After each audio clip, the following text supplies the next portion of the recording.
ہیں اور مردوں کو بھی نہیں بخش رہا ہے، ان کے ساتھ بھی فراڈ کیا جا رہا ہے۔ آپ نے مولوی صاحب کو سنا کہ یہ کس طریقے سے اعتراضات کر رہے ہیں، کہتے ہیں کہ یہ دعائے جنازہ زندوں کے لیے ہے، یہ مردوں کے لیے نہیں ہے، کہتے ہیں یہ فراڈ ہے زندوں کے ساتھ بھی اور مردوں کے ساتھ بھی، یہ دعا نہیں ہے، یہ تو جھٹکا لگانا ہے۔ اس طرح کی اور اعتراضات بلکہ بکواسات وہ کر رہے ہیں۔ کیوں کہ یہ اعتراض کس پہ پہنچتا ہے؟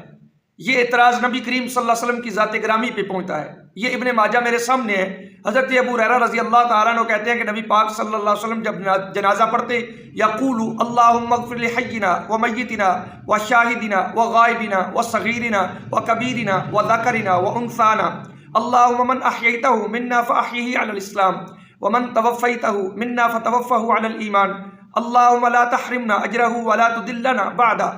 تو یہ دعا تو نبی پاک صلی اللہ علیہ وسلم پڑھتے تھے، تو معاذ اللہ ثم معاذ اللہ نبی پاک کو اس دعا کا پتہ ہی نہیں یہ زندوں کے لیے ہے یا مردہ کے لیے ہے۔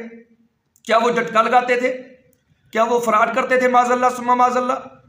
تو اس طرح کی بے ادبیاں اور بکواسات کرتے ہیں اور پھر کہتے ہیں کہ ہمیں بے ادب نہ کہو۔ تو پھر کیا کہیں آپ کو کہ نبی کریم صلی اللہ علیہ وسلم کی یہ حدیث مبارکہ ہے، ابن ماجہ کے اندر موجود ہے، ابو داؤد، نسائی، ترمذی، مسند احمد